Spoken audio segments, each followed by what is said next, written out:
another topic ang i-discuss ko sa inyo. It is very important. So, in my nursing experience, when I was doing a breastfeeding clinic, I've seen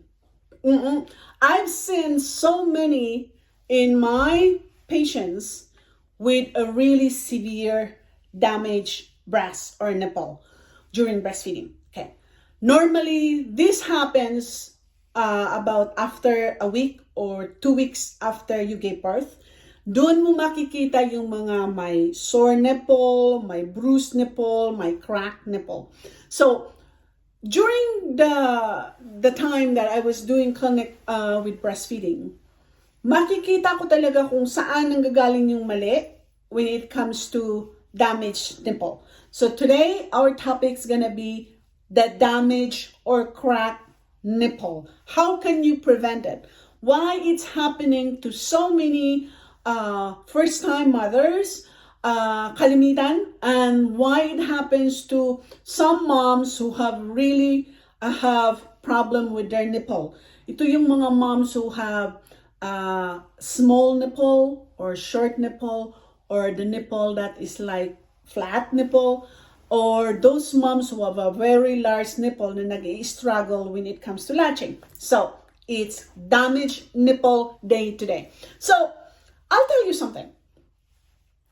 Normally, the tissue around our nipple, especially yung skin around our nipple, yun yung pinaka-thin, pinaka-manipis yun. One mistake when you latching your baby and the latch is very shallow, meaning mababaw. With one bite meaning pag nag-latch sa baby, ang ginagamit normally, ang nag-cause ng damage ng nipple mo is a shallow latch. That's the number one cause. The shallow latch means yung gum ni baby, yun ang ginagamit pag chomp dun sa nipple mo instead of the tongue. Okay? So that's a big difference. So could you imagine when the baby's gum will bite the tip of that nipple? Nagkakaroon ako ng goosebumps because I had this problem when I have my baby. Okay?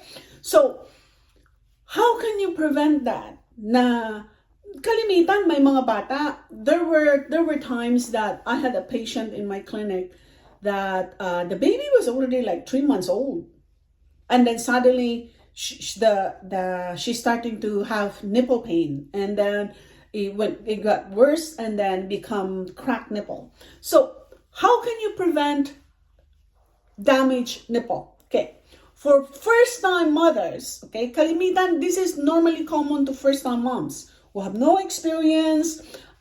Yung nipple nila hindi pa talaga totally nai-stretch because again, they're first-time moms, right? So sometimes they struggle latching the baby very deeply. So doon nagkakaroon ng problema when it comes to damaged nipple. Ako, based on my experience, so for so many moms that I've watched how they latch, normally when you latch a baby, I'm just gonna get my baby here, I can tell where's the problem when there's, normally, una muna is bruise. Nagbo-bruise. Kasi nga, pasa sa Tagalog, okay? Nagbo-bruising or may pasa because shallow yung latch. After the pasa, after the bruising, pag continuous yung sucking in a very shallow latch, nagiging very sore yun. Naging very tender. After noon, pag talagang continuous yung poor latch mo at hindi mo na i-correct, hindi mo na change yung position, hindi mo na adjust the baby, then it can really crack your nipple and damage your nipple. Now, could you imagine, pag ang baby nyo, normal birth weight, 6 to 8 pounds, na ganito ang laki, okay? Itong baby na to, when you hold this baby, I've demoed this one before. Pag nag-hold ka ng baby at ikaw, when you holding the baby and then you're doing like this, yumuyuko ka, it makes your latch very low. mababa yung latch mo. Kasi yumuyuko ka, you're doing like that, right? But if you bring the baby to you, bring the baby to me, okay?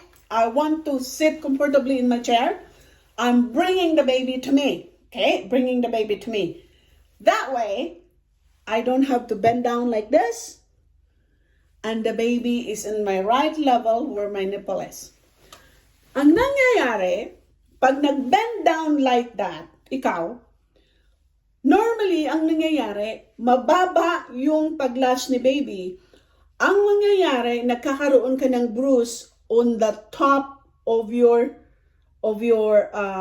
this one, or your areola.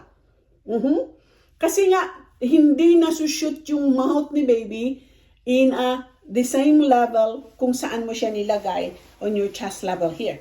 Okay? Yun ang tandaan nyo. Doon tayo minsan pinakaunang nagkakamali, the way how you hold your baby and the way how you position yourself. Make sure that you don't stoop down or bend down like that. Sit back in your chair and hold the baby, put the baby where the baby should be. Okay? Yun ang unang step kung bakit. Now, cracked nipple is also caused again by shallow latch. Another thing why the baby's, why your nipple is cracked, kalimitan, hindi na check ng doktor kung si baby is tongue-tied. Okay? If you haven't watched my video about breastfeeding with tongue-tied baby, watch that. Yan ang pinakaunang symptoms or sign minsan pag si baby is tongue-tied. Because again, when the baby has to breastfeed, kailangan ni baby yung tongue movement complete na kaya ni baby mag-move going, oh, okay? Oh. Pag ang tongue-tied si baby, nakaganon lang si baby. So what happened is, mag-snap lang yung tongue ni baby while sucking, doon lang talaga mismo in your nipple area. Hindi mismo, not around your pink areola or dark areola. So what happened is, when your baby is always just here, part of your nipple, that can cause the damage of your nipple. It make it so sore. Bruise muna, okay? Bruise muna. Then it becomes very sore. And then it becomes very tender. And then pagkatapos yan, it becomes cracked or damaged. Now, anong gagawin mo pag nangyayari mong nagka-crack na yung nipple mo? I've been there, napifeel ko pa hanggang ngayon. Nare-recall ko pa kung gaano kahirap when it comes to crack nipple. So, if you happen, knock on wood, okay, na hindi mangyayari sa'yo, okay? Sometimes, it may not mangyari sa'yo 3 months, 4 months, but pag si baby, 5 months, sometimes 6 months, very active na itong mga babies na to, lalo na pag may ngipin na sila. Sometimes when they're fussy, they accidentally crack your nipple or bruise your nipple, napakasakit. So it's very important that you know what to do when you have a cracked nipple. So when you have a cracked skin in your nipple, normally mabilis ma-attract yung mga mikrobyo, okay? The pathogens, the bacteria can go in when you have open skin. So we need to protect the skin. Hand washing is always good before you even pump or before you even put your bra or breastfeeding bra. Make sure you clean your breast properly. When you clean it, itong tandaan nyo, okay? When you clean it, make sure you dry it really good bago ka maglagay ng bra mo. Why?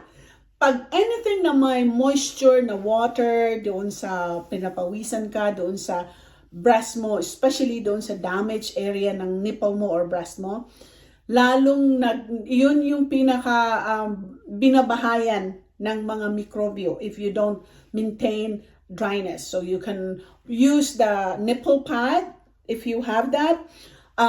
Kalimitan sa mga pasyente ko, they use cream, anything cream, coconut oil, olive oil, Vaseline cream, anything that you're not allergic to. And make sure bago ka mag-latch, kung kaya mo mag-latch, make sure you wash your nipple, you wash your breast first para hindi ma-ingest ni baby. Okay? Now, This cream, this oil, ano man yung oil sa market nakikita nyo, huwag kayong basta-basta bumili ng mga oil sa market, okay? Kalimitan, nilalagay nila, this is for this is for that, but they're not really safe for you. Okay, so be very careful what you buy because most of these oils na makikita nyo, nipple oil, nipple cream, blah, blah, blah, they are not FDA approved.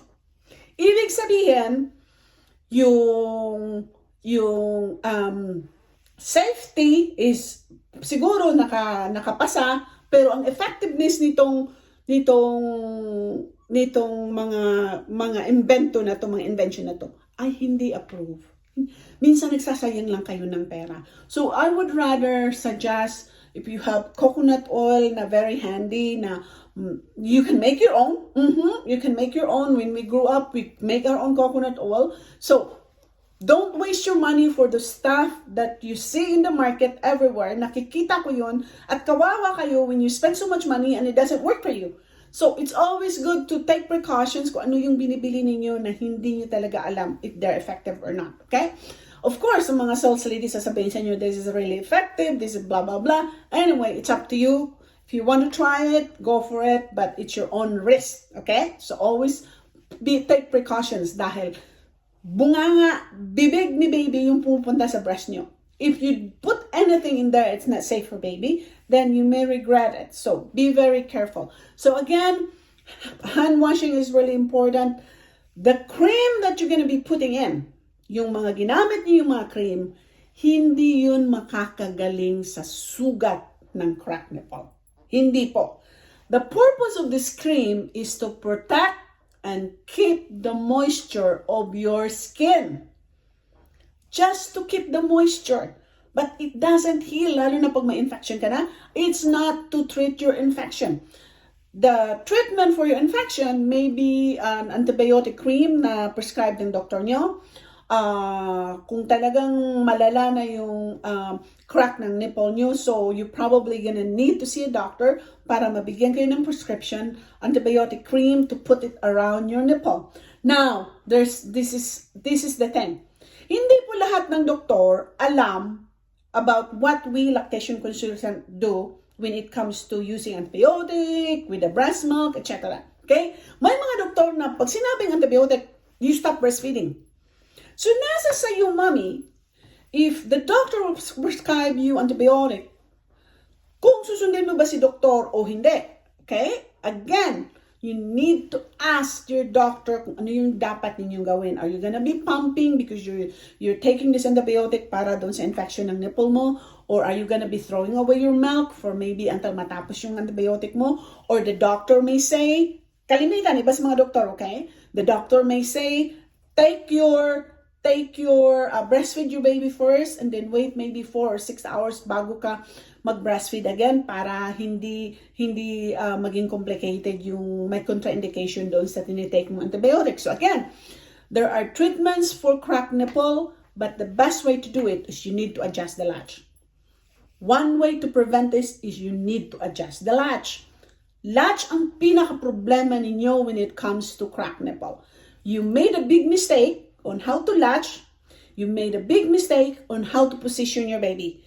Pag na-correct ninyo yung dalawa na yon, position and then latch, then you prevented damaging your nipple.